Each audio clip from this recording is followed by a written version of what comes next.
We spoke to members of the Parkland School District and community to find out the effects of the grants given by the Parkland Education Foundation.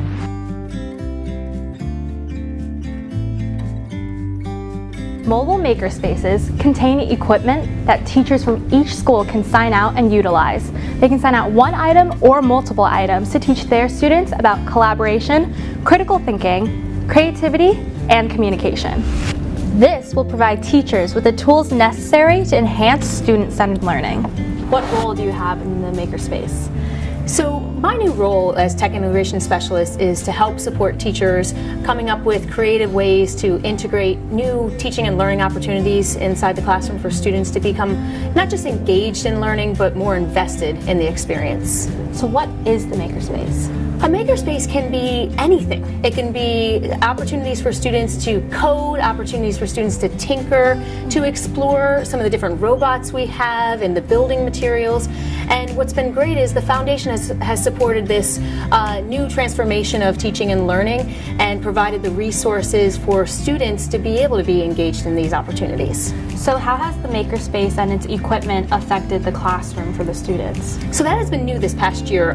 We received a grant to allow not just a makerspace to be in one room in the media center, but now the foundation has supported a grant to allow the opportunities to be extended into the classrooms. What I'm excited about is, as a technology integration specialist, I get to work with teachers to help them bring in new innovative opportunities into the classroom. And with the resources that the foundation has provided, we can now take experiences that would just be set in the media center and bring them in and connect them into the curriculum. And that's what I'm most excited about. Like, for example, I just worked with a teacher and she was teaching the solar system. And so instead of just having the students draw out the solar system, what we did was the students drew out everything and then programmed little robots called Ozobots to be able to go around in orbits and recreate the solar system in a different way. And they learned coding while they're at it. That's incredible. So it was a really neat experience.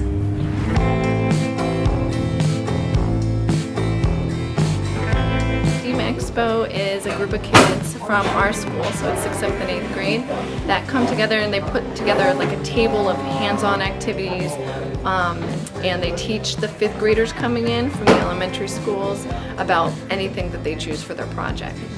So my favorite part of working with the students and is to seeing their ideas. So we have ideas for the STEAM Expo that range from incubating chicken eggs to slime, to 3D printing, to I don't know, everything else that is here. We have these sphero balls. We're using these verniers. They're making, they put together this engine over here. We decided to do chicks, so we were doing about like chick incubation, and since we needed a hands-on activity, we were hatching chicks from eggs. One thing I learned is probably that it's a lot of work just to raise one thing, and that if you feel confident in doing something, you should continue with that. Well, it's kind of neat because we have 130 students participating this year, and they don't get grades, they don't get extra credit, they're just doing it because they want to, they like STEM. Can you tell us about the motivational speaker grant that you received? Yes, over the last several years we've done a lot of work in trying to build a culture here amongst the teachers and the students, and at the beginning of the school year teachers come back to school and there's a certain level of anxiety as they begin to prepare for students coming back. So we've tried to incorporate team building activities and things that would lessen that stress as they prepare for kids to come back. So we were fortunate as part of the grant to pay for a motivational speaker on the last day to kind of talk to teachers and pump them up and get them excited about students coming back and have it done in a fun and relaxing manner. And it worked out really well that all the teachers from Warfield and all the teachers from Springhouse Middle School were able to sit and listen to her speak.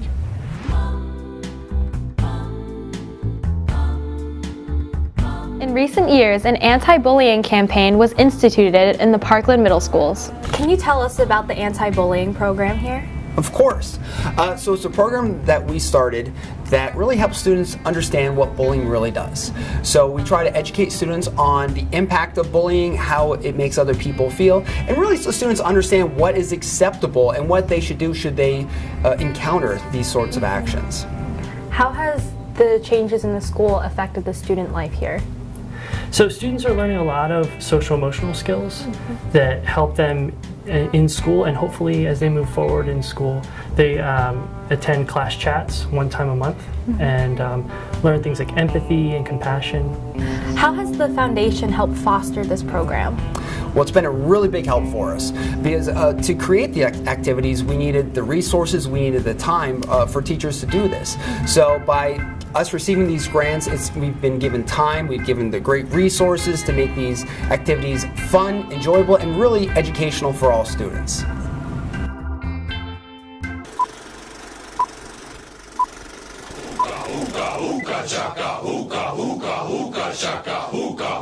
I can't stop this feeling deep inside of me.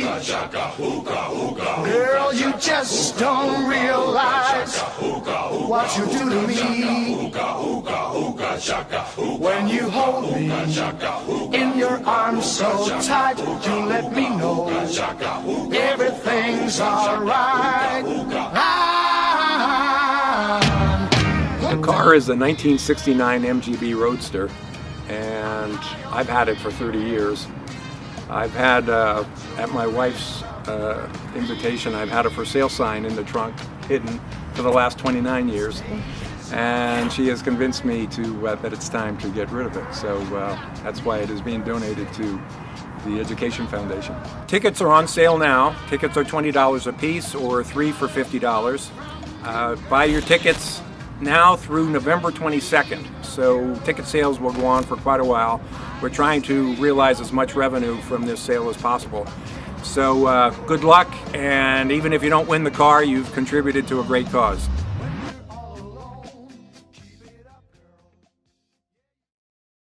The Heroes and Helpers program is a shopping experience between students and uniformed police officers. Students who are facing difficulty at home are given a gift card to do holiday gift shopping for their family members. The program creates strong community relationships between students and law enforcement personnel. Okay, the Heroes and Helpers program is a program that South Whitehall Police started, and basically we take students for multiple different reasons. Maybe they just kind of need a little more than others and so forth, but we take them to Target and we get to go shopping where they get to pick out gifts for family members and people who've done good things for them in their lives. So a lot of times they pick it for their parents, maybe siblings, and over the years I've always had an opportunity to take a student from the middle school. So every year we took a student. I took a student to middle school, take them to Target, do some shopping afterwards. Then we went to multiple different places, but we always had some sort of lunch together and Santa and all those great holiday things. It's such a feel-good event. It's warm and fuzzy. Everybody loves it. When we're in the store and people who don't know the event is going on see all the officers in uniform with kids, they're asking a lot of questions, and the response we get is just that everyone thinks it's a fantastic opportunity and a really neat thing for our departments to be doing to get out to the community and interact in that way with our students. I was able to get a grant for all 3 third grade classrooms. So if you go to visit all 3, they all have them on all the student chairs, whether they're at the computer station, the small group station, or the individual desks. I love them a lot because I have a trampoline at home, so it makes me feel like I'm at my house and I'm on my trampoline bouncing. They love them. They're in their seat, they're moving, and they're not distracting while I'm teaching in the front, and they're able to move around. They help me keep me entertained when I'm like bored and I'm waiting and stuff, or when I'm taking a test and I'm losing focus. This is called a hydroponic tower garden that I ordered through the grant through Parkland. So it's a system of gardening without soil.